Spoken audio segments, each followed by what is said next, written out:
G'day folks and welcome to the channel. Today I'm going to be talking about this guy. He's a druid found within the Swamp of Souls, and his environment will act as a mini sanctuary for the party as they've pushed on for a long time into the swamp, probably weary, worn, trying to find a place to rest, and hopefully they come across this guy who has a whole story to tell, and we're going to get into that. And at the end I'm going to go through a little bit of the art process I went through for this guy, introducing some sculpting, modelling, rigging that I sometimes throw into my art process that might be of interest to some of you.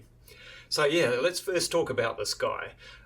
He lives by himself in an island in the swamp, surrounded by deep murky water, and he has a number of guardians in there, these huge snapping turtles that look after him and keep predators out. He's powerful in his own right, but he doesn't dare leave this island. All his power comes from the goodness that he's growing here with his fog bloom berries and good reagents that he can still use for his spellcasting abilities. So when the party, and if the party finds this place, they could have a place to rest, a place to heal, and a place to actually gain some equipment that they can take further into the swamp to help them protect against the misery and the corruption of the place. So for now I'm calling him Old Shellback, powerful druid, and his storyline from start to finish. The start happened many years ago when he had many druids with him, when this was a thriving swamp, and the druids that came here wanted to be part of this ever-growing powerful biome. Unfortunately, the corruption came along and we find him alone and partly responsible for what's happened. That's a long dark secret he's going to hold, but maybe the party will find out about it and learn about who took this darkness and ultimately corrupted the swamp. Now what I'm going to use him for is how I see the map exploration working. I'm thinking we either have cards that turn over as the party progresses from tile to tile, or maybe we have smaller hexagons that each represent a hexagon in the map, and that turns over as the party pushes forward so they can see the trail they've left behind. Let me know what you think. I quite like the idea of a card just because it's more picturesque. We get a big picture on it, a little description, and then the Dungeon Master in the book will have a sort of a table of the encounters or the storylines that can be unlocked there and the challenges of the environment itself. Or we can have hexagons. Maybe we'll just have both, where the card can get placed by the hexagon, but that might start to get complicated as the Dungeon Master's juggling all this stuff around.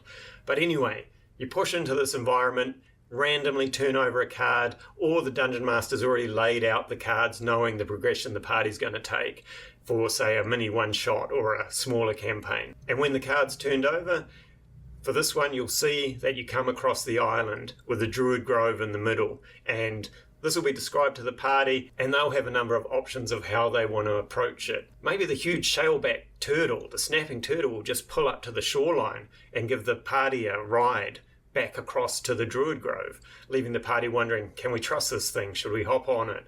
Who's this old turtle that's standing there at the shoreline watching us? And even though the turtle seems to be welcoming, bringing them in, the party's probably learnt to not trust too many things in the swamp at this point. So we'll have a bit of a conflict or a dynamic there. Ultimately, Old Shellback will see hope in this party and give them what they need to push forward, these potions and things they can apply to their bodies to fight off the misery and corruption that slowly wears down people in the swamp. And then this island can sort of become a forward base for the party, where they can fall back if things go wrong and then carry on pushing forward, knowing that this Old Shellback will be there to look after them. Okay, let's have a little look into the art process. I don't want to bore you too much. I've been using Blender a lot lately and I'm actually loving it. I was trained in Maya. I did a 9-month intensive course in Maya where I learned modeling and rigging and textures and animation, and actually managed to jump into a 3D artist job after that in the games industry. Mainly because I was a project manager in the bank and they needed someone to run an art team. So I did that for a year before the company went bankrupt after we made a Wii game that went horribly wrong. But that is another story. What I start off with is sculpting in Blender. I'm going to leave some tutorials that I've found really useful. My biggest problem in explaining this to you is trying to figure out how difficult it is. I found it really intuitive, but as I said, I've done a 9-month 3D course and I found those first 3 months really a struggle where nothing seemed to make sense. And after that 3 months, it sort of all started to fall in place and come together. So I've got that head start on, say, a beginner who has to jump into 3D software. But I'm finding Blender very intuitive, and the videos that explain how to do things are quite short and to the point and make a lot of sense to me. Some of them are 5 minutes. I'll link some of them. I start with sculpting.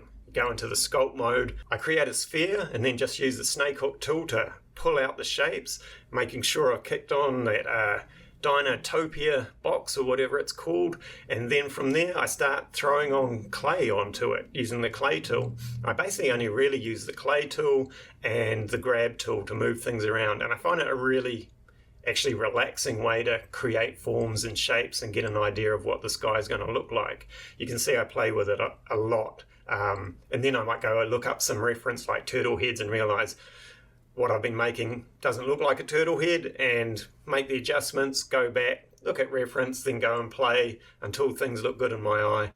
What I also really like about Blender is you can get a lighting setup going pretty easy and just take a screenshot basically of your screen and start painting over that. And I've also started to look at basic rigs so I can pose the creatures a bit more. Here I've just turned the turtle guy's head to catch the light and have a bit more of a pose than him just looking straight ahead in a standard pose. The other good thing about the Blender Sculpt tool is you can draw and paint straight onto it, starting to get some basic colours. I don't try and go too advanced with the sculpting. It's nothing I'm an expert at or anything, but I like to get something basic that when I paint over it, I'm not tied to the 3D model. I know I want to paint more and get more details in. With a good 3D model, sometimes you don't want to even touch it sometimes, and this can limit you in how you paint over it. So I prefer my models to be quite rough, where I feel like I've got to do a lot more to get an illustration out of it. And then all the happy accidents happen where the brushes